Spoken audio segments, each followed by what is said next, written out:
Buenos días, jóvenes. ¿Alguna pregunta del ejercicio pasado que hicimos con el método del polo fijo? ¿Ese ejercicio ya lo tienen ustedes a mano con el método de los 5 pasos? ¿Alguna pregunta? ¿Alguna duda? ¿Nada? No, profe. Perfecto, sale. Bien, vamos a ver entonces algunos criterios de falla que aquí se manejan en la teoría, que pues son así que teóricos. Los sé, yo he tratado de aplicar a veces algunos ejercicios que tengo que resolver y salen cosas muy raras. Entonces, no me gustan mucho porque el que se aplica bastante bien es el criterio de Moore-Coulomb. Los demás son pues muy, muy empíricos, como que son más aplicadas para acero, para un material diferente al suelo, para cristal, pero no para suelos. Pero bueno, aquí dice el temario que los comentemos. Vamos a ver aquí rápidamente un criterio que es un poco más completo de lo que se ve en la práctica, pero vamos a comentar, miren. La prueba de compresión axial no confinada, una prueba de compresión simple, teóricamente, tenemos aquí forma de sacar seis parámetros, seis magnitudes en forma simultánea cuando se tiene la zona, cuando se alcanza su falla.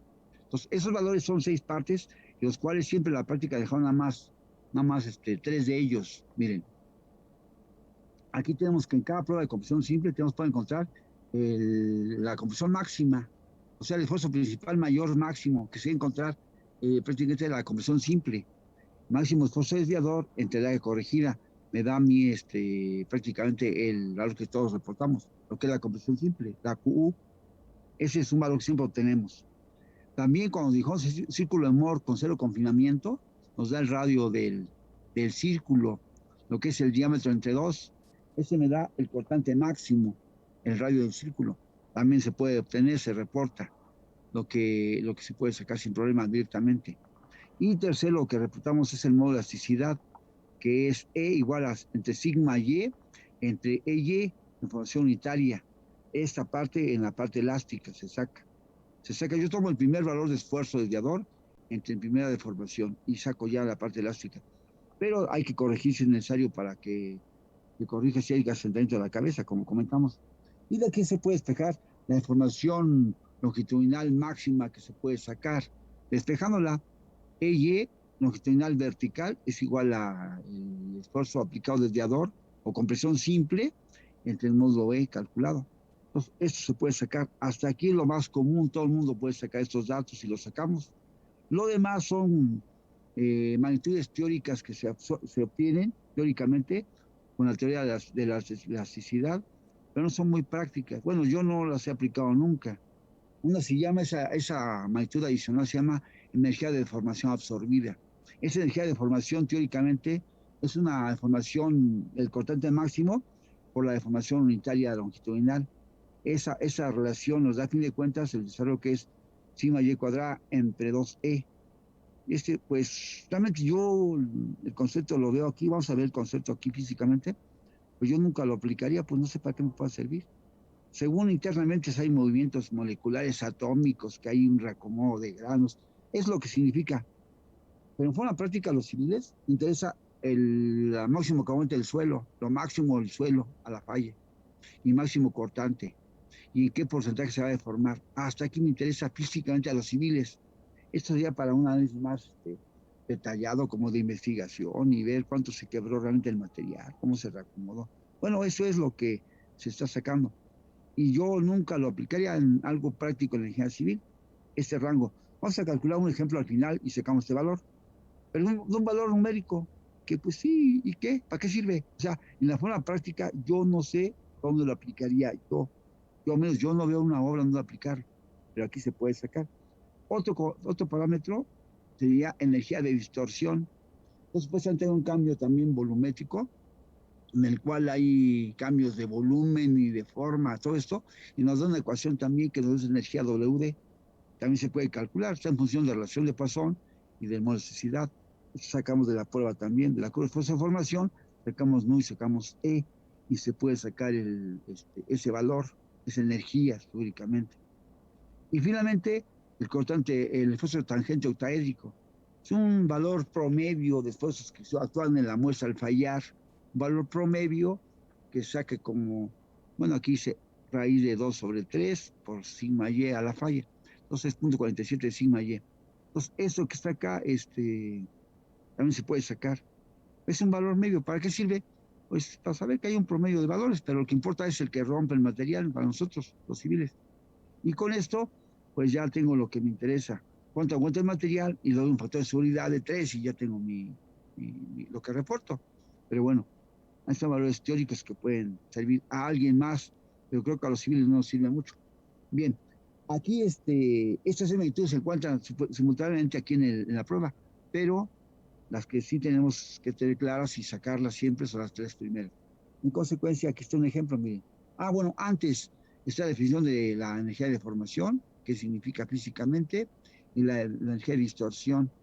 Entonces, estas definiciones son muy teóricas y yo les doy mucha aplicación en la civil, ingeniería civil.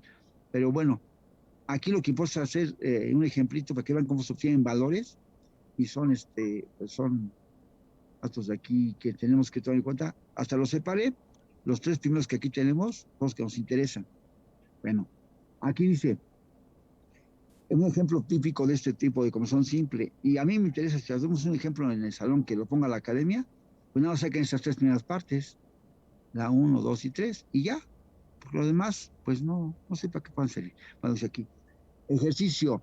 Se realizó una serie de compresión axial no confinada en una roca ígnea identificada como andesita alterada de la irregular calidad, con un valor promedio de 355 kilogramos. O sea que aquí esta prueba dice promedio.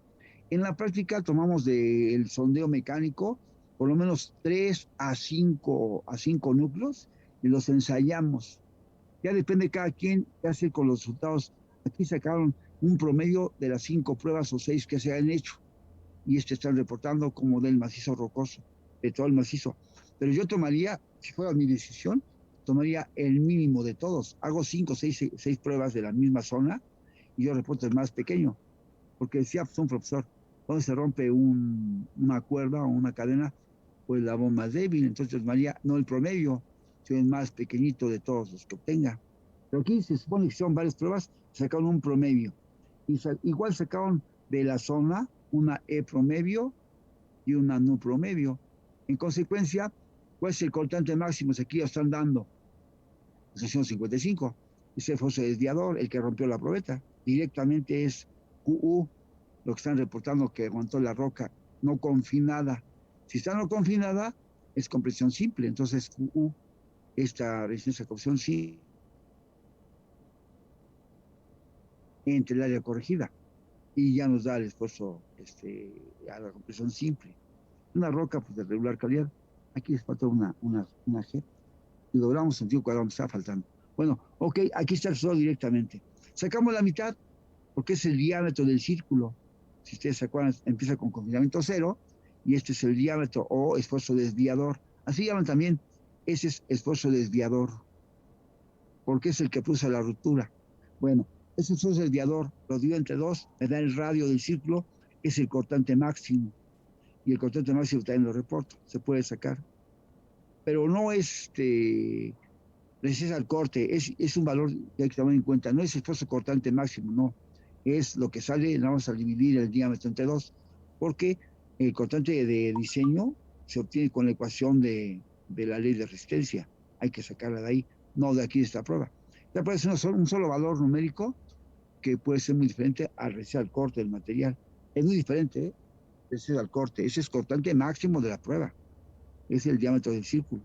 Finalmente, como conozco la relación en modo elasticidad E, pues nada, divido el esfuerzo de desviador entre el E, ojo, con unidades iguales, homogéneas. Porque luego aquí ponen las unidades en la academia, aquí ponen, por ejemplo, kilopascales. Y el problema consiste en que transformen a las mismas unidades. Aquí está el directo, no hay problema. Pero tengan cuidado, porque eso debe ser de formación unitaria adimensional para que ustedes reporten. Entonces, no debe tener unidades homogéneas. El único chiste es que ustedes sean homogéneas en unidades. ¿De acuerdo? Y hasta aquí reportamos los civiles. Se puede sacar lo demás. Dice aquí el siguiente parámetro, el 4, el energía de formación. Sigma y cuadrada, esfuerzo desviado al cuadrado, entre 2E. Y saco este valor, WY. Yo digo, ¿para qué lo saco si ni sé para qué se use? Yo no sé, Benjamín Silva, yo soy ignorante y yo de aquí para adelante yo no uso estos datos. Yo nunca los he usado en ningún trabajo en la práctica. Entonces, los puedo sacar, aquí están los datos y los reporto. ¿Quién los va a usar? Pues alguien más, pero yo no, porque no los uso. Yo uso de aquí para abajo nada más en mis trabajos. Hasta aquí. Y ya, los demás, sí, está aquí un dato, lo vas a reportar. ¿Y quién lo usa? Pues no sé quién usa energía de formación o para qué le sirva a alguien. Para los civiles, que yo sepa, no nos sirve. ¿Para qué va a servir? Me interesa la ruptura, cuando ya se rompe el suelo, ahí sí me interesa. Pero energía de formación, energía de distorsión, no tanto. El ultraélico pues, es para saber qué promedios de cortantes hubo, pero bueno, aquí está, bien. Aquí está el cálculo de ese valor. WY cuadrada, entre 2E, aquí está, se calcula. Ahí está. Y también aquí el WD, aquí está la ecuacióncita, se saca. Y acá sacamos el octaédrico también, y ya, se saca. ¿Esto para qué sirve? Pues no sé. Yo no los uso. Sale pues. Entonces, aquí está un ejemplo muy típico que pone la academia, pero pues es lo reportan. Yo le digo a mis compañeros, oye, ¿y para qué sirve? ¿Quién sabe? Yo tampoco lo uso. Bueno, ahí está. Todos los mecánicos a lo mejor lo usan, a lo mejor tienen ahí un investigador de energía de distorsión, de deformación, tal vez. Pero en forma práctica, nos interesa a nosotros los civiles cuánto aguanta el material la ruptura y cuánto se deforma, porque eso físicamente da una idea de cuánto aguanta la roca físicamente y cuánto se distorsiona, energía de formación, distorsión. Pues puede ser importante, yo digo que no, por eso lo están aquí reportando, pero no he visto la aplicación práctica. Bueno, esta es la teoría que se ve en compresión simple, los datos que se tienen generalmente. Lo que hay que hacer básicamente en una prueba que sea más completa es creer con ustedes este valor. ¿Se acuerdan cómo sacar la compresión simple de un núcleo de roca? Ya lo vimos en laboratorio. Este aquí es dato ya directo. Y también el E y NU son directos. Pero hay que sacarlos. Antes de sacar esos tres datos que están pidiendo aquí, hay que sacarlos. Obviamente hay que sacarlos primero. De una tabla de cálculo. Ya vimos sacar esa compresión simple, la que tengamos de la prueba. Y de ahí sacar también de la curva de esfuerzo de formación la pendiente, una agente inicial y la reformación lateral entre la vertical y sacar la relación de Poisson. Entonces hay que sacar estos datos. El problema está tan directo que pues, hay que sacar primero estos datos para sacar la solución. ¿De acuerdo? Y a mí me interesa en particular nada más hasta aquí, que saquen estos tres datos. ¿De acuerdo? Bueno, miren, para empezar a ver las teorías que son de criterios de falla, yo creo que mejor que veamos un video que está aquí. El video, miren, aquí está el video. Tengo aquí criterios de falla de muchos tipos. El más conocido en los civiles es Moore-Coulomb. Después hay 3, Cabot, Mises, Griffith, Rankin, ortaédricos. Hay muchos. Vamos a ver este video para que nos adentremos al método y ya los comentemos. Aquí tengo yo en las notas que les he mandado un resumen de cada criterio. El más común es este, de Moore-Coulomb, pero hay muchos criterios y fueron obtenidos para acero, para cristal, para vidrio, pero tratamos de aplicarlos en la ingeniería geotécnica pues lo mejor posible, pero nos salen cosas medio raras a veces. Por ejemplo, algunos consideran que la tensión es igual a la compresión y no es cierto, o que la deformación se produce con un cortante máximo y no es cierto. O sea, a veces son cosas que hay que cambiar. Entonces son teorías que hay que ir moviéndole, ¿de acuerdo? Aquí está el cortante máximo, 3K, por ejemplo. Entonces tenemos que ver un poco la teoría y entenderlo para que veamos que se aplica y que no. Entonces vamos a ver este primer video, primera parte y luego la segunda parte.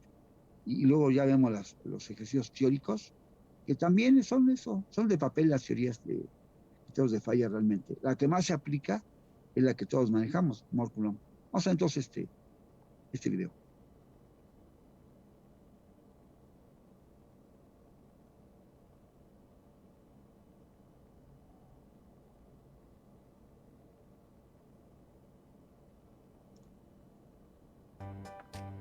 ¿Estás harto de las clases en línea? ¿Del relajo, los ladridos y los gritos de otras mamás? Aprende nuestras...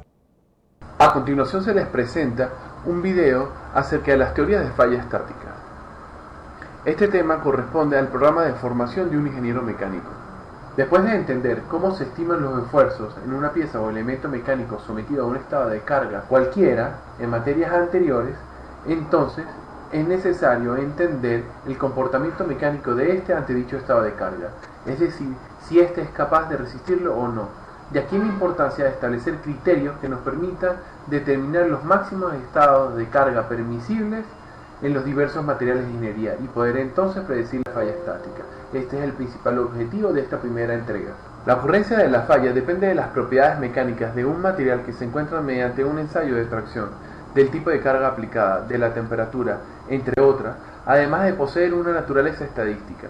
Si por falla se entiende la pérdida de capacidad para cumplir con la función para la cual fue diseñada, entonces la falla de un elemento mecánico puede deberse a grandes deformaciones plásticas o a la fractura del material. El estado de esfuerzo en un elemento mecánico está definido por las características de las cargas que están siendo aplicadas y por tanto el tipo de falla del material. Una carga aplicada sobre un material tiene distintos efectos dependiendo de la velocidad de aplicación de la carga y de la variación de esta en el tiempo. Las teorías de falla que se desarrollan son útiles en los casos en los que la carga es aplicada gradualmente hasta alcanzar un valor determinado, por lo que se denominan teorías de falla estática. El tipo de falla que presenta un material determinado depende de su ductilidad o fragilidad, pudiendo entonces presentar grandes deformaciones o fracturas súbitas. La naturaleza de falla de los materiales de ingeniería depende directamente de la ductilidad o fragilidad de estos, ya que en los materiales dúctiles la falla es causada por esfuerzos de corte, mientras que en los casos de materiales frágiles la falla se debe fundamentalmente a esfuerzos normales. Esta propiedad mecánica es determinada mediante un ensayo de tracción, tras el cual se mide el porcentaje de deformación plástico al momento de la ruptura, el cual permite determinar el porcentaje de deformación. Si el porcentaje de deformación es superior o igual al 5%, entonces el material puede considerarse dúctil. En cambio, si el material presenta una deformación porcentual menor al 5%, el material es considerado frágil. Esto es válido siempre que el material sea sometido a estados de carga similares a las condiciones con las que fueron realizados los ensayos en los materiales en las tablas de referencia, ya que su comportamiento depende de factores como la temperatura y velocidad de aplicación de la carga, entre otros. Entonces, a partir del porcentaje de deformación al momento de la ruptura, se puede establecer la teoría de falla que pueda predecir de manera acertada la falla de un elemento mecánico en particular. Dependiendo de la fragilidad o ductilidad del material, se presentan diferentes tipos de falla, y todo depende de si estos son dúctiles o frágiles. En el caso de los dúctiles sometidos a tracción, la falla se presenta, mientras que en el caso de los materiales frágiles, esta falla se presenta en un plano a 90 grados de la dirección de la aplicación de la carga. En el caso de materiales que resisten cargas de torsión, los planos en los que ocurren los esfuerzos cortantes máximos y normales máximos se invierten. Por ejemplo, en el caso de un material dúctil sometido a torsión, la falla se presenta donde el esfuerzo cortante es máximo y este corresponde a un plano a 90 grados de la dirección de aplicación del par. En el caso de los materiales frágiles, el esfuerzo normal máximo se presenta a 45 grados de la dirección de aplicación del par. Para el desarrollo de las teorías de falla es necesario establecer un esfuerzo equivalente, ya que en los estados de esfuerzo tridimensional de trabajo disponemos de 3 esfuerzos normales para ser comparados con un esfuerzo máximo característico del material. Entonces, el esfuerzo equivalente será en consecuencia una función de los esfuerzos principales existentes en un punto cualquiera. De las distintas teorías de falla desarrolladas, se establecen procedimientos particulares para determinar el denominado esfuerzo equivalente, que nos permitirá determinar la falla o no de un material. Si el esfuerzo equivalente encontrado es menor que el esfuerzo de referencia, no existe el fallo. Si el esfuerzo equivalente es igual al esfuerzo máximo del material, entonces se puede decir que el material está en fallo.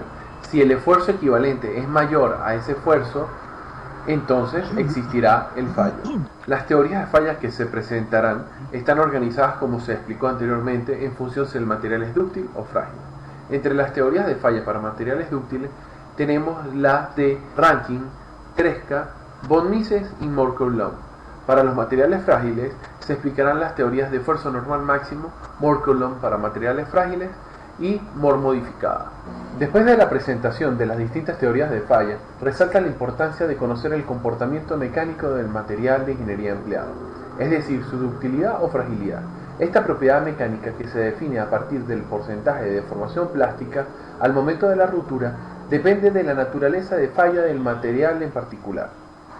Es importante tener en cuenta que este comportamiento mecánico depende de variables como la velocidad de aplicación de la carga y de la temperatura. El fallo de un material está asociado a las características intrínsecas a él mismo y no a las teorías de falla planteadas. Es decir, estas teorías solo pretenden predecir de la mejor manera la resistencia de un material ante un estado de esfuerzo cualquiera, y no de definir el fallo del elemento mecánico. Con esto se finaliza la presentación de la primera parte del material referente a la teoría de falla estática. Bien, entonces aquí, como vieron al principio de la presentación, dice que es para mecánicos, las teorías generalmente de ahí se desarrollaron. Entonces tratamos de tomar lo más posible de esas teorías a la realidad. Para los civiles y la que más se aplica es Moore-Coulomb. Además solo podemos aplicar otros materiales. Vamos a ver la siguiente parte de la presentación. Aquí está.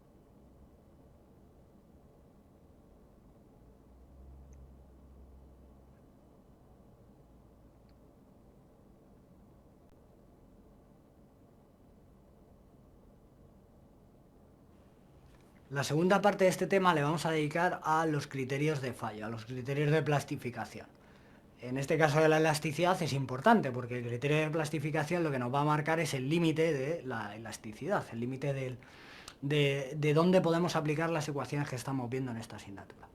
Entonces, ¿qué criterios de fallo hay? Cuando hablamos de un elemento estructural es importante delimitar el criterio de fallo porque es lo que va a decir cuándo esa estructura va a dejar de funcionar. Por lo tanto, ¿qué es lo que tenemos que evitar? Dependiendo del tipo de estructura y del tipo de material, vamos a tener diferentes criterios de fallo. En materiales dúctiles, que son los que vamos a ver, se va a producir una plastificación. Hay veces que nosotros podemos permitir que la estructura plastifique y que haya deformaciones permanentes, pero en muchos casos, y en lo que se refiere a esta asignatura, nosotros nos vamos a marcar como límite de trabajo cuando aparezca la plastificación. Nuestro criterio de fallo va a ser cuando aparezca la plastificación, nuestra estructura consideramos que falla, por lo tanto vamos a trabajar siempre en el rango elástico. Otros materiales que son frágiles fallan antes de plastificar, se produce directamente su rotura. Y también existen estructuras que no fallan porque se alcancen unas tensiones que produzcan la rotura o la plastificación del material. Por ejemplo, en esta estructura, que es una tarjeta, si yo le aplico una carga de compresión, se produce un fenómeno de inestabilidad que llamamos pandeo y que produciría el fallo de la estructura, sin necesidad que se alcancen tensiones suficientes como para que falle el material. Bueno, nosotros nos vamos a centrar en esta asignatura en los criterios de plastificación. Y antes de entrar en los criterios de plastificación, vamos a aclarar un par de conceptos para ver los límites de los criterios de plastificación que vamos a aplicar. En primer lugar, vamos a ver el efecto Bausinger. Normalmente, cuando aplicamos un ensayo de tracción en un material dúctil, cualquier tipo de metal, lo que tenemos es una zona lineal donde la tensión y la deformación crecen de forma lineal. Cuando alcanzamos el límite elástico aparece una curva. Esa curva nos está indicando que ya aparece la plastificación y que ya la relación entre tensión y deformación no es directa. Esto en los metales, hay otros materiales en que nunca hay una relación directa entre tensión y deformación. No es lo mismo lineal que elástico. Pero bueno, vamos a suponer que en este caso la zona elástica coincide con la zona lineal.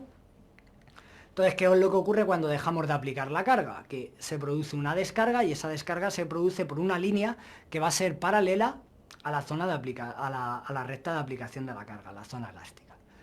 Bueno, en un material con efecto Bausinger lo que ocurre cuando hacemos esto es que si a partir de ese punto seguimos bajando la carga y nos vamos a la zona negativa y comprimimos, lo que descubrimos es que el límite elástico a compresión es menor, porque si lo hemos superado a tracción, eso afecta al límite elástico a compresión. Existe una relación entre la plastificación que hemos producido a tracción con el luego límite elástico que va a haber a compresión.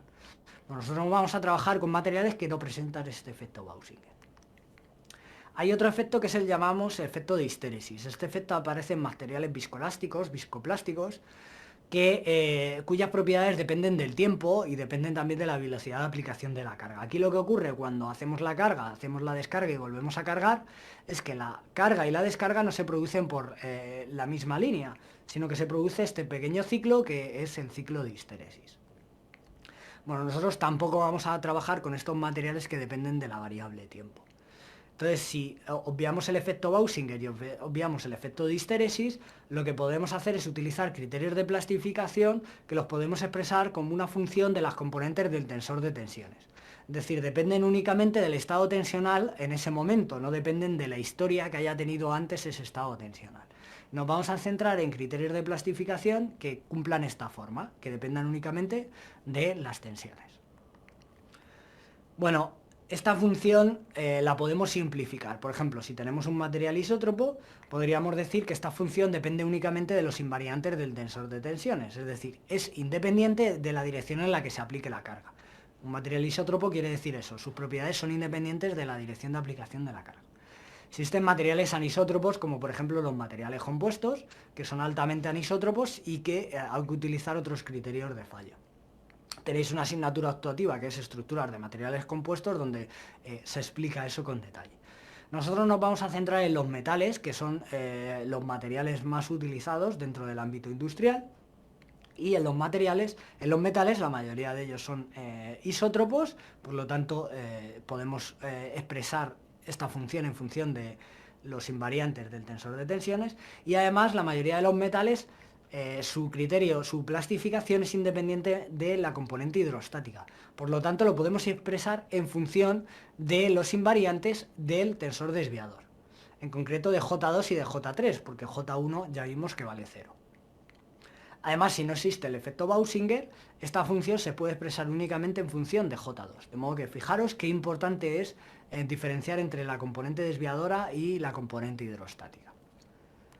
Bueno, vamos a ver dos criterios en esta presentación, el criterio de 3K y el criterio de von Mises, que son los criterios más utilizados y son unos criterios muy útiles para ver cuándo plastifica un material. El criterio de 3K lo podemos expresar con esta función, sigma 1 menos sigma 3 igual a 2K.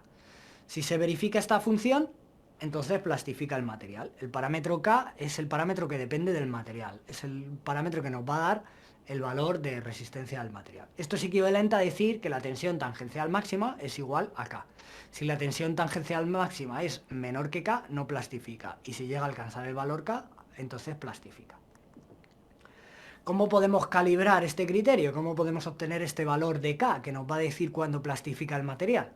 Bueno, podemos hacer un ensayo de tracción uniaxial en el cual tenemos que sigma 1 es igual al límite elástico, es decir, paramos cuando llegamos al límite elástico y ahí es cuando plastifica. Sigma 2 y sigma 3 valdrán 0 porque es tracción uniaxial. Bueno, si igualamos esto en la ecuación de 3K, nos sale que K tiene que valer la mitad del límite elástico, es decir, cuando la tensión tangencial máxima alcanza.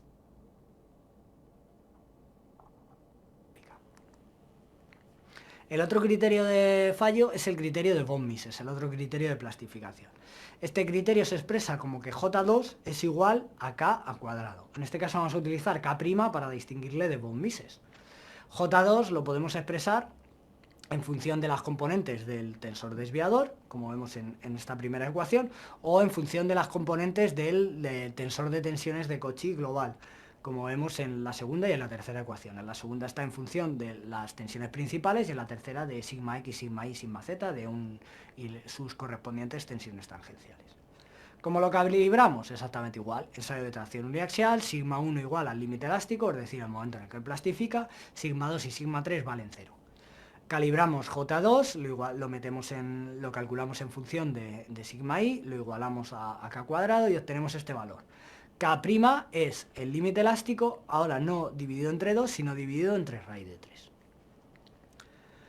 Bueno, en esta imagen lo que vemos es una comparación entre los criterios de 3K y von Mises, en función de sigma 1 y sigma 2, aquí lo vemos, cuando se verificaría el criterio de von Mises y el criterio de 3K. 3K es la línea punteada y von Mises la línea continua.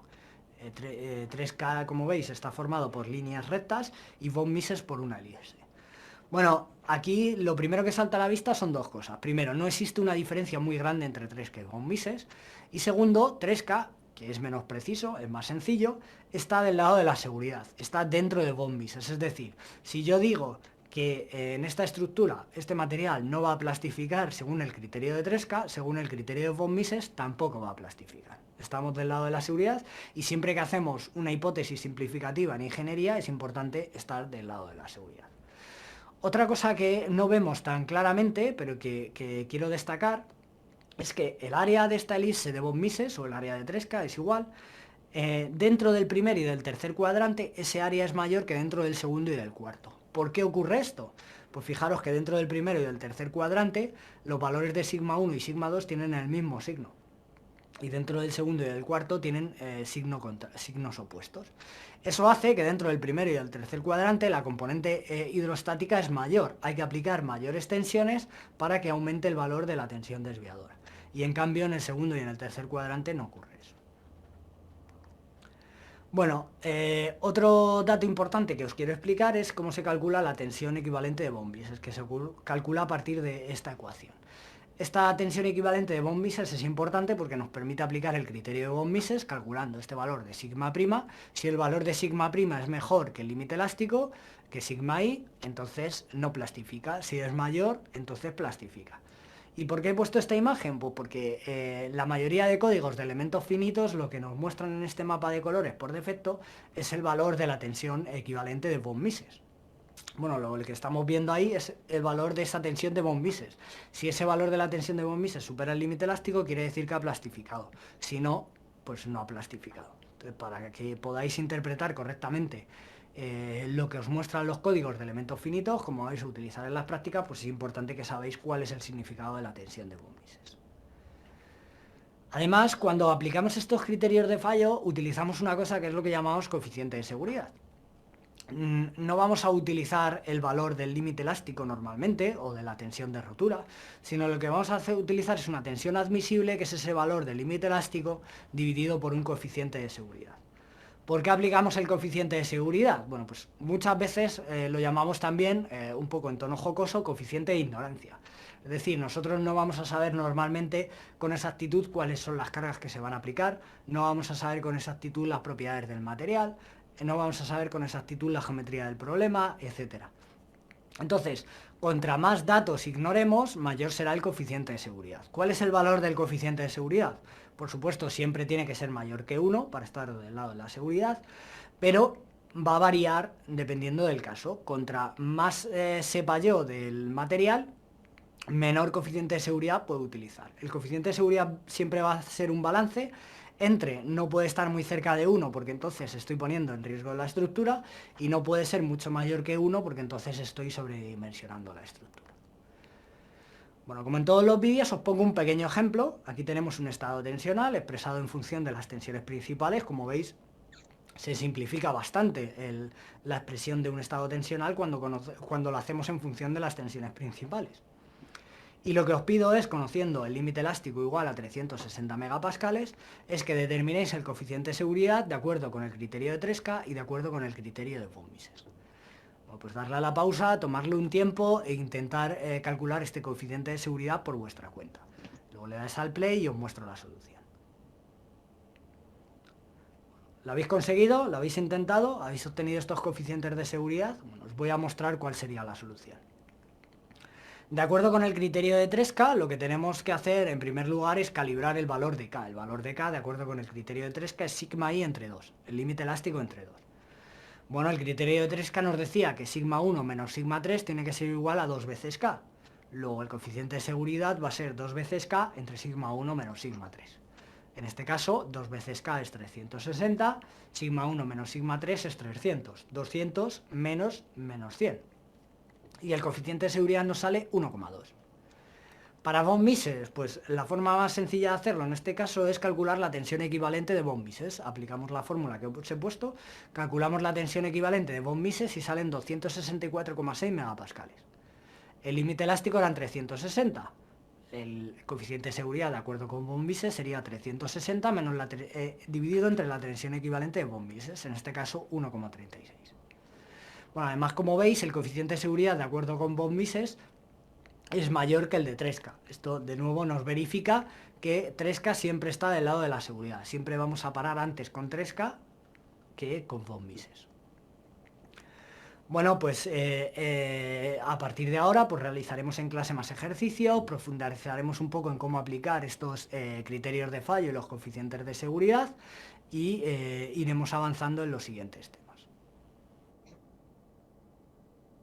Mi hijo, les vamos a ver después del receso, el criterio de Moore-Coulomb. Aquí está, de hecho, un video también ya listo para que lo comentemos. ¿Sale? Vamos a empezar a verlo y va a quedar seguramente a medias, porque son como 12 minutos y medio.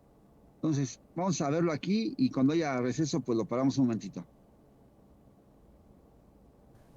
Esta ocasión comenzaremos con una explicación de cómo se relaciona la antigua y conocida ley de fricción de Coulomb con la resistencia al esfuerzo cortante. Siempre que nos enseñan la ley de fricción de Coulomb, en ocasiones desde la secundaria, el profesor parte de un bloque que se hará deslizar por cierta superficie de deslizamiento. Si a este bloque se le aplica una fuerza vertical, tendrá una reacción normal, y si la fuerza aplicada es horizontal, tendrá una reacción tangencial al plano de deslizamiento. La resultante de esta fuerza normal y esta fuerza tangencial es la fuerza R, que tiene una inclinación con respecto a la vertical φ. Si calculamos la tangente de este ángulo, veremos que el cateto opuesto es T y el cateto adyacente es N. Y la tangente del ángulo φ sería T entre N. Arreglando de otra manera esta expresión quedaría: la fuerza tangencial es igual a la fuerza normal multiplicada por la tangente de la inclinación φ. Esta expresión, T igual a N tangente de φ, está en términos de las fuerzas normal y tangencial. Si la anotamos en términos de esfuerzos, la fuerza tangencial T deberá ser el esfuerzo cortante y la fuerza normal N deberá ser el esfuerzo normal. Entonces, la ley de Coulomb quedaría: el esfuerzo cortante de falla es igual al esfuerzo normal multiplicado por la tangente del ángulo φ. ¿Por qué tau F? Profe. Tau F es el esfuerzo cortante que hará deslizar. Perdón, adelante. Ya casi va a acabar la clase. Quedan menos Ok, de vamos a sacar aquí. Y vamos a conectar, por favor, para acabar este video. Y lo que yo tengo aquí presentado a ustedes son algunos ejemplos donde tenemos la aplicación de todas las teorías. Bueno, ok, pero sí quiero resaltar que, como pueden ver, es para ceros, para metales. Bueno, le paramos de momento.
Vamos a ir con el video. Aquí continúa.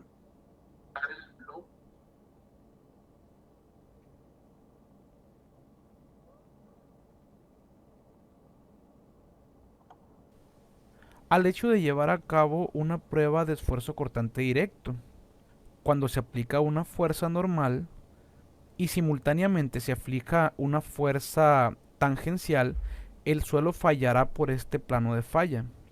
Por otra parte, si analizamos la expresión tau sub f es igual a sigma tangente de phi, podemos ver que el esfuerzo cortante de falla depende directamente del esfuerzo normal aplicado.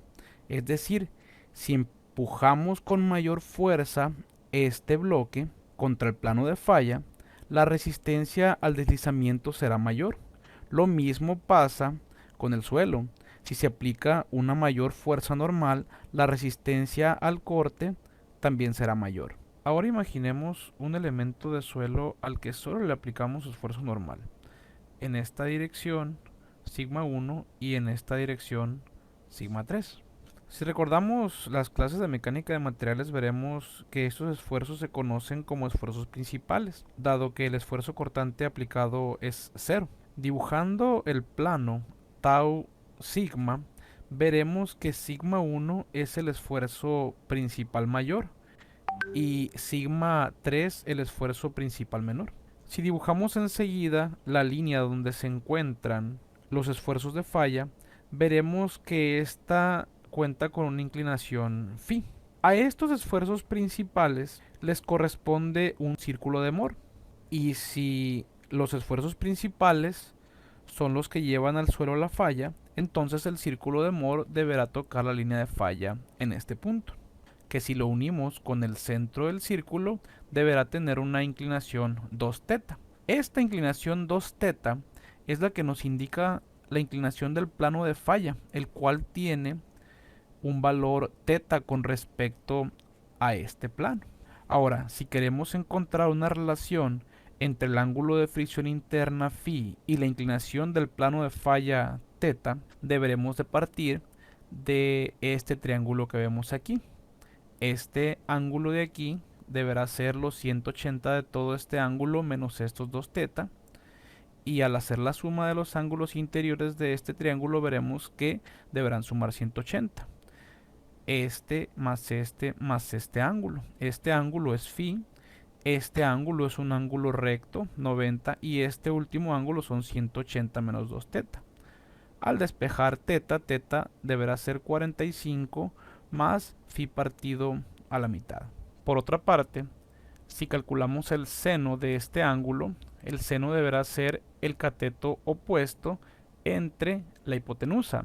El cateto opuesto es el radio de este círculo. El radio deberá ser sigma 1 menos sigma 3 partido a la mitad, que será este valor de aquí. Y la hipotenusa de este triángulo es sigma 1 más sigma 3 partido a la mitad. Al calcular el seno de este ángulo, colocamos aquí el cateto opuesto, que es este, y aquí abajo la hipotenusa, opuesto sobre hipotenusa. Y el seno del ángulo phi quedaría sigma 1 menos sigma 3 entre sigma 1 más sigma 3. Rearreglando esta ecuación que vemos acá, podemos calcular la relación que hay entre el esfuerzo principal mayor y el esfuerzo principal menor, 1 más el seno de phi entre 1 menos el seno de phi. Si a esta expresión se le hace una modificación utilizando identidades trigonométricas, llegaremos a que la relación sigma 1 entre sigma 3 es tangente cuadrada de 45 más phi media. Es decir, hay una relación directa entre los esfuerzos principales y el ángulo de fricción interna. Ahora, si se considera un estrato de suelo como este, y dentro de este estrato de suelo tomamos en cuenta un elemento que tiene un esfuerzo principal menor sigma 3 y posteriormente se lleva a cabo una construcción que le impone a este elemento un esfuerzo principal mayor sigma 1, a esta combinación de esfuerzos principales le corresponde un círculo de Mohr. Este círculo de Mohr, como podemos ver, no está tocando la envolvente de falla, no está causando falla en este suelo. Esta distancia que hay entre el círculo de Moore y la envolvente de falla está directamente relacionada con el factor de seguridad. Por otra parte, si esta estructura provocara un esfuerzo principal mayor lo suficientemente grande como para que el círculo de Moore tocara a la envolvente de falla en este punto, entonces podemos decir que la seguridad de esta estructura está comprometida. Es claro que si partimos de un esfuerzo principal menor o un confinamiento pequeño, el círculo de Moore tocará la envolvente de falla en este punto. Si aumentamos este esfuerzo principal menor, el círculo tocará a la envolvente de falla en otro punto, y así sucesivamente, de tal forma que este esfuerzo principal menor o esfuerzo de confinamiento tiene una relación directa con la resistencia al corte de este suelo, y la ley de resistencia sería esfuerzo cortante a la falla tau sub F es igual a sigma tangente de phi. En ocasiones, los suelos, aunque el esfuerzo normal sea nulo, tienen una envolvente de falla similar a esta, en la que aún con un esfuerzo normal nulo, el suelo tiene una resistencia al esfuerzo cortante. Es decir, la resistencia no solamente le pertenece a la fricción está directamente relacionada, como lo veíamos en la lámina anterior, con el esfuerzo normal. Para que haya una resistencia al esfuerzo cortante tiene que haber un esfuerzo normal. Sin embargo, hay suelos que, aunque el esfuerzo normal sea cero, tiene cierta resistencia al esfuerzo cortante. Normalmente estos suelos son suelos cementados. Cuando nosotros tenemos un suelo de este tipo y partimos de un esfuerzo normal pequeño, tenemos la inclinación de la envolvente de falla phi y el valor de la resistencia al corte para un esfuerzo normal cero, C, o también conocida como cohesión. Ese esfuerzo normal pequeño será sigma 3 y el círculo de Moore será este. Incrementando el esfuerzo normal, el círculo de Moore será el que sigue, y así sucesivamente. La ley de resistencia de esta línea recta ya tiene un valor C para un esfuerzo normal cero. Si recordamos cómo es la forma de esta ecuación para las líneas rectas que no cruzan el origen, veremos que tenemos que aumentar este término, y ahora el esfuerzo cortante a la falla es C más sigma tangente de phi. Hay otro comportamiento de los suelos donde, si nosotros aplicamos un esfuerzo normal sigma 3 e incrementamos ese esfuerzo normal sigma 3, dibujamos sus correspondientes círculos de Moore, volvemos a incrementar este esfuerzo normal sigma 3, vemos que la resistencia al corte no va aumentando conforme aumenta el esfuerzo normal. La línea de falla entonces es una envolvente de falla horizontal. Cuando esto pasa, normalmente se está presentando una resistencia al corte no drenada, S sub U, y la ley de resistencia, esfuerzo cortante a la falla, es igual a ese esfuerzo o resistencia al corte no drenada. Vamos a explicar este mecanismo de falla enseguida. Aquí presentamos un resumen de estas tres consideraciones que hemos hecho anteriormente. Las dos primeras presentan una inclinación en la envolvente de falla, la primera de ellas partiendo del origen, es decir, en la que el suelo presenta una resistencia al corte que es directamente proporcional al esfuerzo normal. Sin embargo, en la primera, toda la resistencia es debida a la fricción en el suelo. En la segunda, tenemos fricción en el suelo y además tenemos una resistencia al corte que no depende solamente de la fricción, conocida como la cohesión. Y en la tercera de ellas vemos nosotros una resistencia al corte que no depende de la fricción enteramente. Estos dos comportamientos que vemos aquí se dan cuando el suelo desarrolla esfuerzos efectivos, es decir, hay entre los granos de suelo. Si nosotros recordamos el hecho de que cuando nosotros cargamos al suelo, inicialmente quien recibe el esfuerzo en un suelo saturado es el agua, y conforme va pasando el tiempo este esfuerzo va migrando del agua a las partículas de suelo, veremos nosotros que los esfuerzos serán completamente efectivos en un largo plazo, mientras que en el corto plazo quien recibe los esfuerzos es el agua, de tal forma que cuando nosotros hagamos análisis de esfuerzos efectivos estaremos simulando el comportamiento que tendrá el suelo a largo plazo cuando los esfuerzos migren del agua al suelo. Y cuando nosotros hagamos un análisis de esfuerzos efectivos, estas dos leyes de resistencia son las que debemos aplicar. Cuando hagamos un análisis de esfuerzos a corto plazo, en las que el agua es quien está recibiendo la mayor parte de los esfuerzos, entonces el análisis de esfuerzos debe ser un análisis de esfuerzos totales, y el parámetro de resistencia a utilizar debe ser S sub U, es decir, la resistencia al corte no drenada.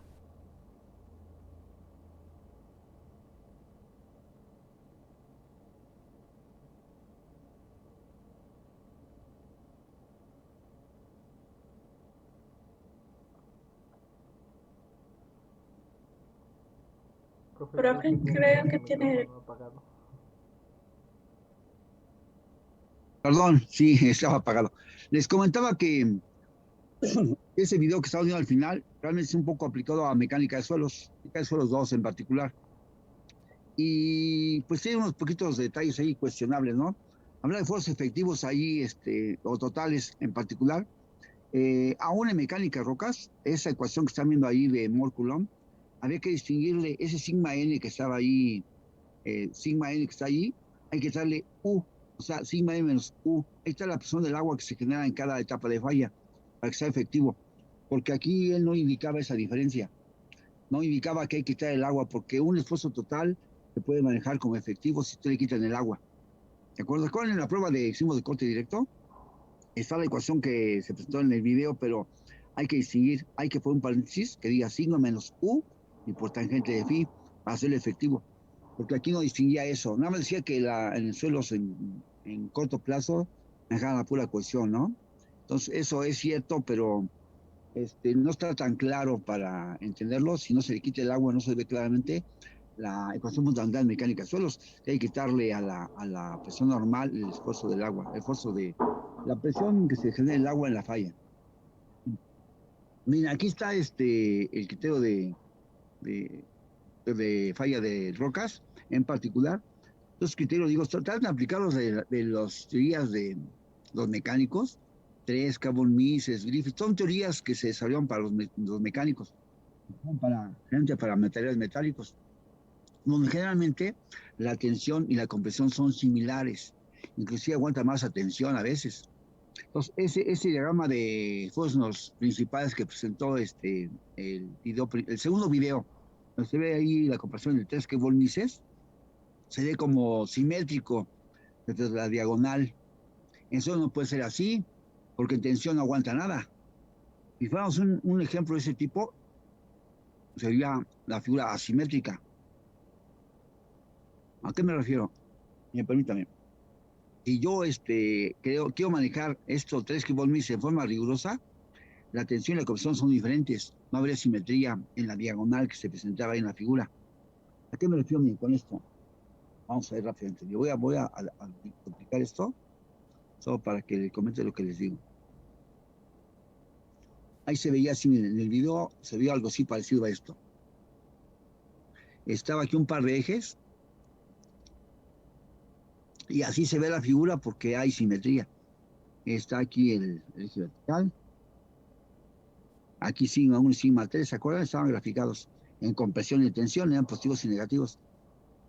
Aquí está un eje, solo con color negro, permítame, para que se vea bien, que se note. Ahí está.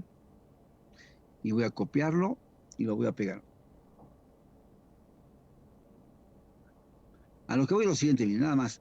En ese video que vimos, se ve claramente que es para materiales metálicos, para acero básicamente. Materiales estructurales. Entonces había una simetría. Si ustedes se fijaron, había simetría. Es decir, aquí tenía una zona de falla que se veía así, rectangular, así. Bueno, cuadrada, se veía así. Y esto era asimétrico. O sea que esto estaba aquí en la parte positiva, le llaman tensión ellos positivo.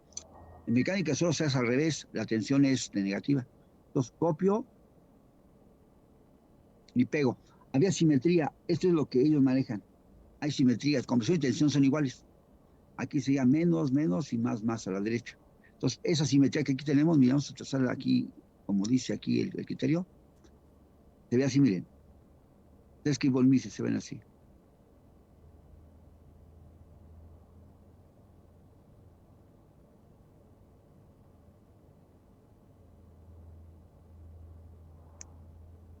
Les pongo esto transparente alrededor para que no se vea sin relleno. Entonces era así, ¿de acuerdan? Este es lo que está ahí.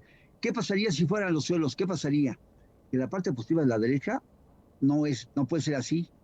No habría forma que fuera así.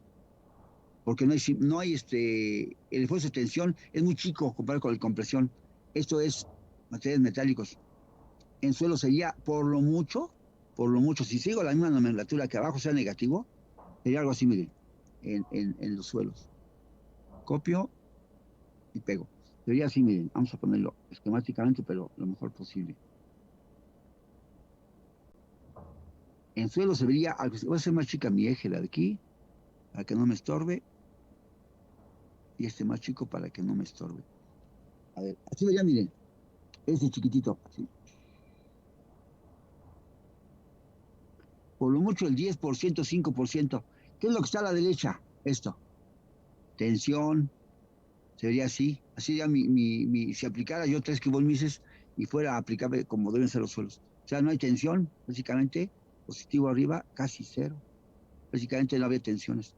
¿Por qué? Pues no tenemos tensiones en los suelos. Por lo mucho un 10%, no más del 15%. En suelo cero, ¿no? Pero en rocas un 5%, 10%. Bueno, exagerada, un 20% de la compresión. Sería así, miren, por lo mucho. La quinta parte de los de tensión, en compresión la parte negativa. Aquí es compresión abajo. Compresión a un 10%, no más del 20% de compresión de la tensión en suelos. Sería así nuestro círculo. Bueno, en la zona de esfuerzos, si fuera aplicado, vos dices, no sería aplicable esta parte externa. Sería así, algo medio raro, o sería lo que se obtendría. Vamos a ponerlo. Algo así, mire. Pues aquí medio raro. Mejor no se puede ni dibujar, porque es algo que no es muy, muy común. Sería algo así. Algo así, miren. ¿Ya vieron? O sea, prácticamente no hay tensiones, cero. Entonces esto da, pues, teorías que no son tan aplicables a las teorías de papel. Bueno, no de papel, más bien de otras teorías de materiales fabricados, como el acero o el concreto, a un material natural que es el suelo. Entonces aquí esto que está aquí, que la parte derecha es tensión, positivo, sería muy chiquitita. ¿De acuerdo? Bueno, esto es, ya hay que ponerle aquí. Es estado de esfuerzos, copio, inicio, copio y pego. Esto es en materiales metálicos. Aquí, materiales.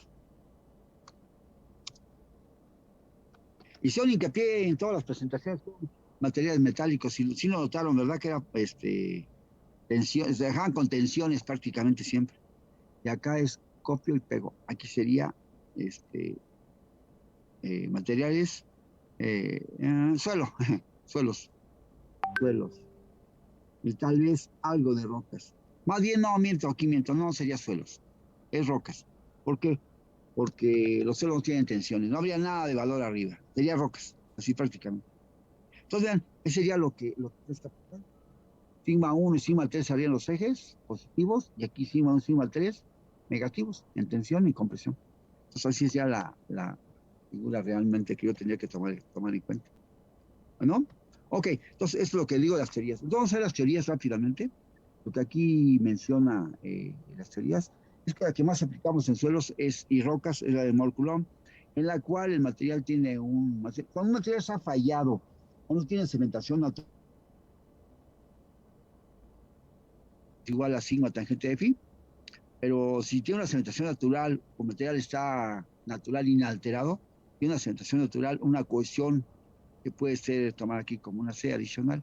Pues es lo que más se aplica en mecánica de suelos, mecánica de rocas, porque da buenos resultados, forma una solución más o menos real se tiene en la práctica, ¿sí? Lo que se ha visto en la teoría con la realidad, pero sí, hay que ver las más teorías para tener en cuenta eso. O sea que el esfuerzo corporal se funciona del esfuerzo normal más la cementación natural que pueda tener el material, si es que existe. Que en suelos llaman suelos puramente cohesivos, ¿no? O tenemos pura cohesión, o cohesivos friccionantes, o tenemos parte de cohesión y parte de fricción. Bueno, en rocas se tiene, les comentaba, nada más así, cuando el material ya falló, cuando ya no hay cementación natural, ya se rompió el material. Pero si tiene la cementación natural, de esa seguramente colocado este valor de la cohesión. Bueno, en consecuencia, tenemos que analizar casi cualquier problema de mecánica de suelos y mecánica de rocas con esta teoría. Es lo que se acostumbra porque es lo que mejor resultados arroja. Pero aquí están más teorías, vamos a ver. De hecho, vamos a sacar en cada teoría más adelante lo que se llama el esfuerzo equivalente de lo que sería el esfuerzo que debe compararse con el esfuerzo de fluencia que se obtiene en una prueba. O sea, se obtiene un esfuerzo teórico con un esfuerzo real del ensayo y se compara y saca un factor de seguridad. Entonces aquí se van a tener un ejemplo por aquí adelante para que lo vean cómo se hace. Pero realmente les digo, lo que yo he visto en conclusión, que lo que es aplicable en mecánica, mecánica rocas, como todos lo hacemos, la ley de Moore-Coulomb. Bueno, entonces esta teoría aquí está desarrollada, aquí está la ecuación básica, aquí está la representación en el plano de Moore, donde tenemos que con cada confinamiento que va aumentando, tanto en suelos como en rocas, crece un poco su resistencia, a grado tal que en rocas esa resistencia crece un poco menor que en suelos, a grado tal que se hace parabólica.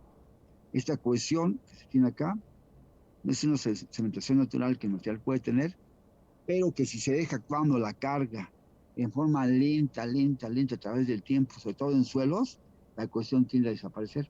Es decir, aún en suelos arcillosos, quiero comentarles, que si ustedes aplican en la primera etapa la carga lentamente para que disipe la presión de poro, y después el esfuerzo desviador le aplica incrementos también lentos, despacio, lentos, lentos, lentos, para que siempre la presión de poro se disipe, la ley de resistencia, aún en suelos arcillosos típicos, sería una ley que pasa por el origen. O sea, no habría cohesión natural. Esa cohesión natural es debido al agua que tiene, a la forma intergranular que tiene ahí actuando el agua.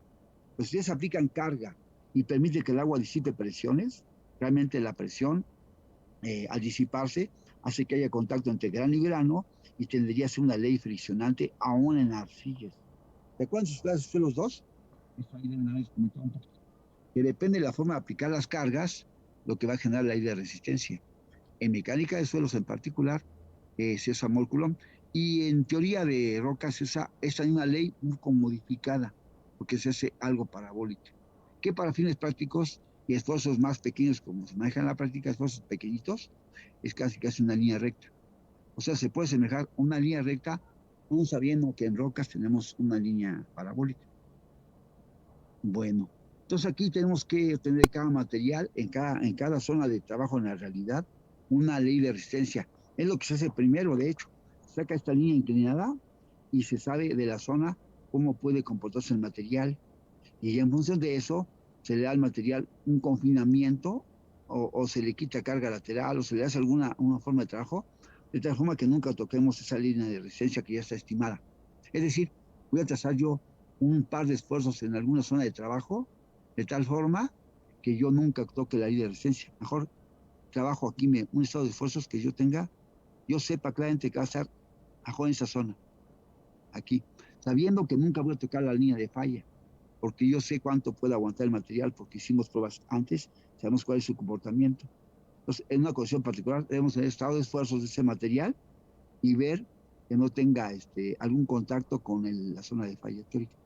Es decir, ese círculo que aquí estoy trazando se ha obtenido de una forma tal que nunca esté tocando la zona de falla. Y puedo saber cuánto puedo incrementar, por ejemplo, a un cierto suelo, una carga vertical, cuánto puedo incrementarlo de un confinamiento inicial que pueda tener, lo puedo aumentar más, hasta que yo vea que puede teóricamente fallar. Con el mismo confinamiento, sin llevar a moverlo del confinamiento inicial. Puedo encontrar cuánto puede aguantar ese material a llevar a la falla.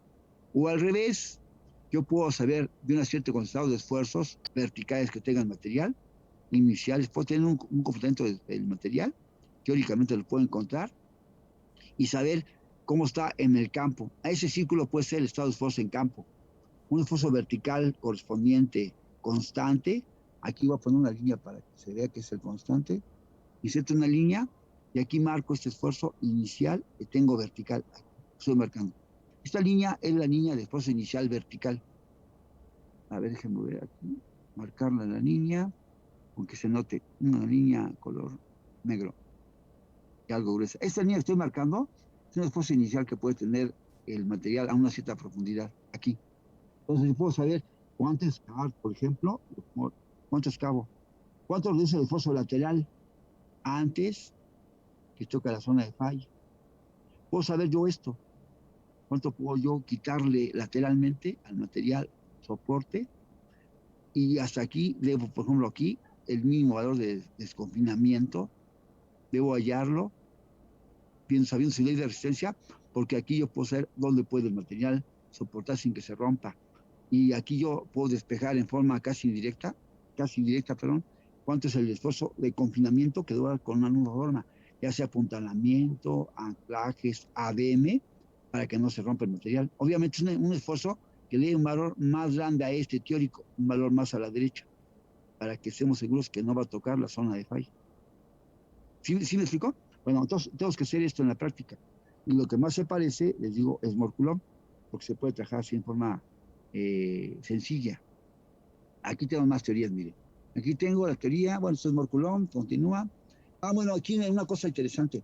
El desarrollo de la teoría de Morculón nos da para comparar con las demás teorías un esfuerzo equivalente.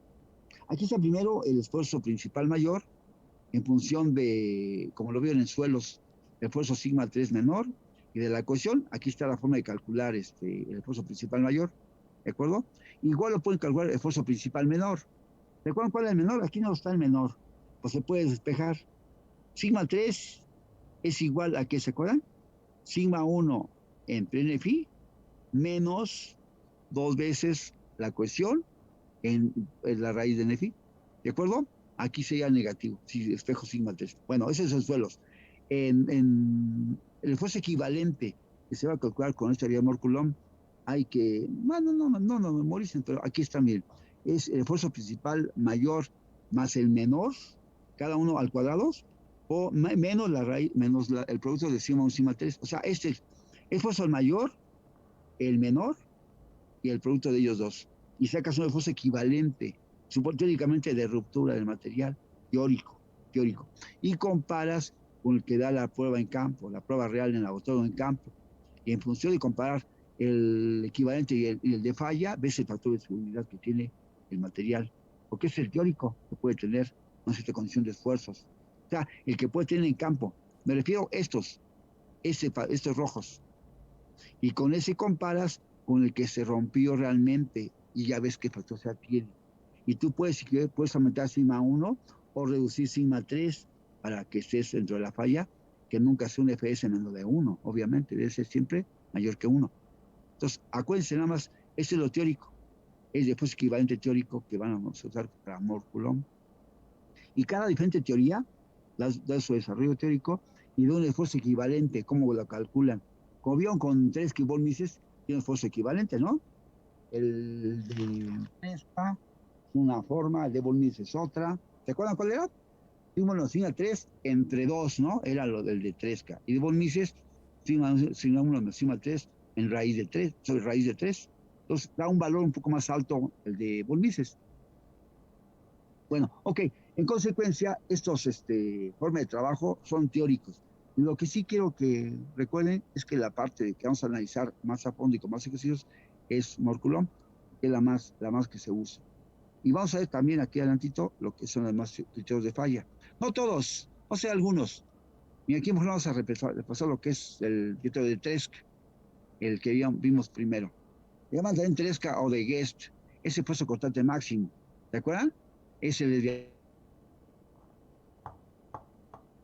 el cortante máximo es esfuerzo principal mayor menos el menor entre dos, o sea, sería el radio del círculo, digamos, de falla. Eso según Tresca es el que produce la ruptura. Según eso es un valor pues, conservado porque está dividido en valor mayor que el que de von Mises. Bueno, esos materiales, según el cortante máximo, sería el desviador sigma Y o compresión simple entre dos, es lo que dice Tresca, que así va a fluir el material. ¿De acuerdo? Bueno, aquí está, miren, Tresca, aquí está el cortante máximo, estamos comentando, o la diferencia de los dos, el máximo y el mínimo. Okay. Y el esfuerzo de influencia que vamos a usar para ese caso va a ser en función del esfuerzo equivalente, el esfuerzo efectivo menos el esfuerzo de falla de ruptura. Ok, el esfuerzo efectivo es el máximo de estos valores. Yo calculo el máximo de estas relaciones, ese sería el esfuerzo efectivo. Y se va a restar el esfuerzo desviador y tengo la influencia del material, ¿sí? En ese criterio. O sea, voy a sacar de ese criterio un esfuerzo equivalente, así de sencillo. ¿De acuerdo? Ok, este criterio de Tresca da una sola forma de trabajo. Ok. Después, el criterio de von Mises, otra forma de trabajo, en el cual usa el esfuerzo, ¿cómo se llama? La información de fluencia, ¿se acuerdan? Que vimos hace rato en compresión simple. Bueno, calcula él la energía de distorsión de ese material y la calcula según este criterio. Y esa energía de distorsión calcula lo que se llama la densidad de energía total omega cero, que le llama aquí. Y ese valor nos da lo que él toma como la energía de fluencia del material. Entonces tiene otra forma de calcular otra energía que va a compararse con la de falla que les comento. Y en base a eso da otro factor de subida también. Aquí estamos viendo, fíjense, si observan aquí tenemos un esfuerzo tridimensional. Aquí habla que en este caso, de von Mises, habla de sigma 1, sigma 2 y sigma 3. ¿Qué significa? Que es un caso tridimensional, con esfuerzos principales diferentes en cada sentido. Si tengo un esfuerzo triaxial en laboratorio, tendría nada más sigma 1 y sigma 3, porque sigma 2 es igual a sigma 3 y se anularían. ¿De acuerdo? Entonces, eso también hay que tomar en cuenta. Teóricamente se pueden variar los tres esfuerzos principales, pero en suelos no, ni en rocas, porque los esfuerzos laterales en una cámara triaxial son iguales los laterales. Entonces, sigma 2 y sigma 3 son iguales, y sigma 1 generalmente es el mayor y el vertical, el que se aplica verticalmente. Bueno, entonces aquí vamos a calcular básicamente la energía de falla, la energía equivalente de este problema también, para encontrar cuánto vale lo que aguantaría este material según von Mises. Bueno, todo este desarrollo es un resumen de un texto que tengo larguísimo, larguísimo. Es nada más las puras ecuaciones básicas, pero sí básicamente lo que encuentras es un esfuerzo equivalente que tienen que comparar con el de falla. Bueno, según aquí, von Mises es igualito al esfuerzo constante tetraédrico. La ecuación que se obtiene de von Mises es igualito al de constante tetraédrico, da la misma ecuación. La teoría, según el esfuerzo tetraédrico, es esta, y es la misma de von Mises, la misma, llega a la misma ecuación.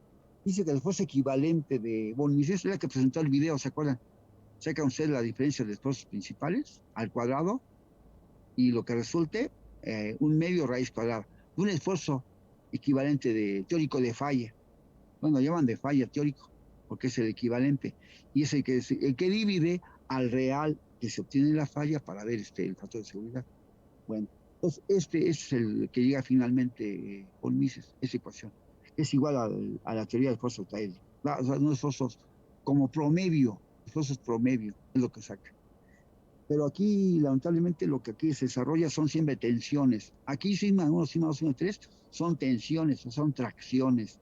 Y aquí, obviamente, pues esto no es cierto, porque sigma 1 puede ser muy pequeña, casi cero. Y esta teoría sería válida para sigma 1, sigma 3, que tienen a ser cero prácticamente. Ahí sería cierta la teoría, porque no hay tensiones. Bueno, en otros un poquito, pero no se aplica tampoco tanto. Bueno, pero digamos, fíjense, aunque son tensiones aquí en las teorías de mecánicos, de materiales metálicos, manejamos para teorías de suelos que son a compresión y pues da cosas ahí pues no tan lógicas porque pues no se deja la teoría tal cual. Trata de usar una teoría que fue para otro fin, fue para dividir fuerzas de tensión, tracciones. Bueno, entonces en conclusión tengo aquí otra expresión diferente para von Mises para sacar su fuerza equivalente y es igual al fuerza octaédrica. Y así miren, cada teoría desarrolla un criterio en el cual se obtiene un criterio de fallo. El constante octaédrico, aquí está el desarrollo y llega a lo mismo. O sea, esta ecuación, si la ven, de este constante octaédrico es el mismo que von Mises. Llegan a lo mismo. Aquí está von Mises, es minúscula. Llegan a lo mismo. O sea que von Mises es el constante octaédrico, es lo mismo. Bueno, aquí adelantito está otro criterio, Rankine. También encuentra Rankine un esfuerzo equivalente de fluencia que aquí nos da él. Dice que es el máximo, el valor absoluto del esfuerzo principal mayor o el menor o intermedios. O sea, el valor máximo de los absolutos, el valor absoluto que tengan, no tomando en cuenta el signo, sino el absoluto. Y con ese valor máximo, ese es el esfuerzo de falla desviador, y ese va a dar un esfuerzo equivalente. Aquí tiene el máximo de esos valores, va a ser el que tenga su como equivalente. Y ese es el criterio que da Rankine. Según Rankine, ese es el valor salir de la ruptura, el máximo esfuerzo principal en absoluto, el valor absoluto. Bueno, les digo, esta es una teoría que son también para materiales metálicos que manejan tensiones, básicamente. Aquí tenemos otro criterio de San Venant. Bueno, este criterio está bonito porque pues, se puede manejar en función de curvas de esfuerzo de formación. Sacamos de cada curva su módulo E, sacamos su E máximo, sacamos el esfuerzo efectivo, el equivalente. Según esta teoría, el equivalente que hay que comparar sería el módulo E por el valor absoluto de E máximo. Se va a sacarlo el E en cada eje, el eje X, el eje Y y el eje Z. De los tres valores que tenga, saco el máximo, el valor absoluto, y ese uso aquí.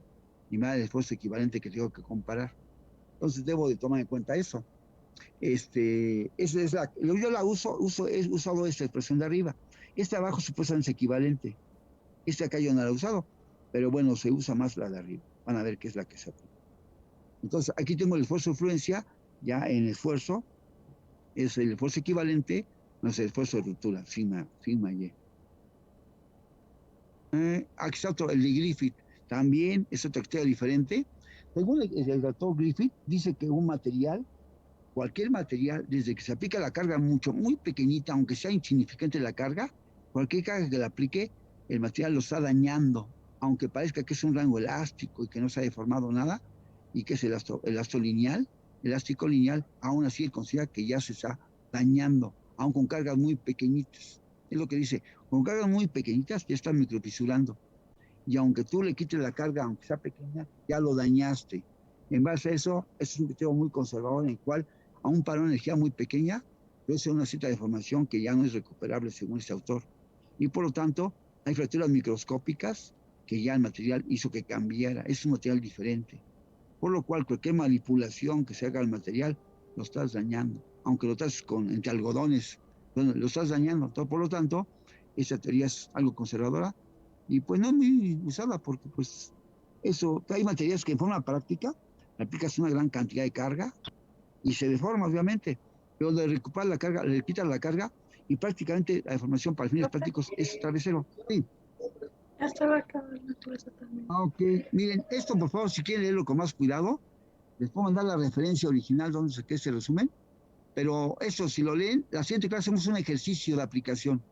Aquí está teoría de Griffith, y aplicamos esto, ¿sale? A ver la próxima clase, una aplicación. Nos vemos.